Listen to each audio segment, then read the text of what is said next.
ദേശീയപാതയിൽ മദ്യപിച്ച് വാഹനമോടിച്ച കേസിൽ ഹെലനോസ് പാട്ട എന്ന യൂട്യൂബർ SR ധന്യയുടെ ലൈസൻസ് മോട്ടോർ വാഹന വകുപ്പ് സസ്പെൻഡ് ചെയ്തു.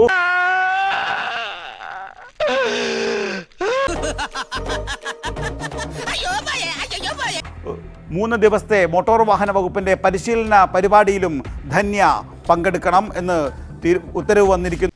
എന്റെ മോള് ഒരുപാട് സങ്കടപ്പെടുന്നുണ്ടല്ലേ? എന്തിന്? മോട്ടോർ വാഹന വകുപ്പാണ് ഇപ്പോൾ ഈ SR ധന്യക്കെതിരെ ഇപ്പോൾ ലൈസൻസ് റദ്ദ് ചെയ്തുകൊണ്ടുള്ള ഉത്തരവ് പുറപ്പെടുവിച്ചിരിക്കുന്നത്. ലൈസൻസ് 3 മാസത്തേക്കാണ് ഇപ്പോൾ സസ്പെൻഡ് ചെയ്തിരിക്കുന്നത്. നാളെ മുതൽ ആ ലൈസൻസ് സസ്പെൻഡ് ചെയ്തുകൊണ്ടുള്ള ഉത്തരവ് നിലവിൽ വരും. മദ്യപിച്ച് അപകടം ഉണ്ടാക്കുന്ന വിധം വാഹനം ഒഴിച്ചതിനെ തുടർന്ന് തന്നെയാണ് ഇത്തരത്തിൽ ഉണ്ടായിരിക്കുന്നത്. എങ്ങനെ ഉണ്ടായിരുന്നു മോളെ യാത്രയൊക്കെ? റോഡെല്ലാം വളരെ മോശം, അതുകൊണ്ട് സ്പീഡ് ലിമിറ്റ് ചെയ്യേണ്ടി വന്നു. ഒരു 130-140 ആയിട്ട് ലിമിറ്റ് ചെയ്ത്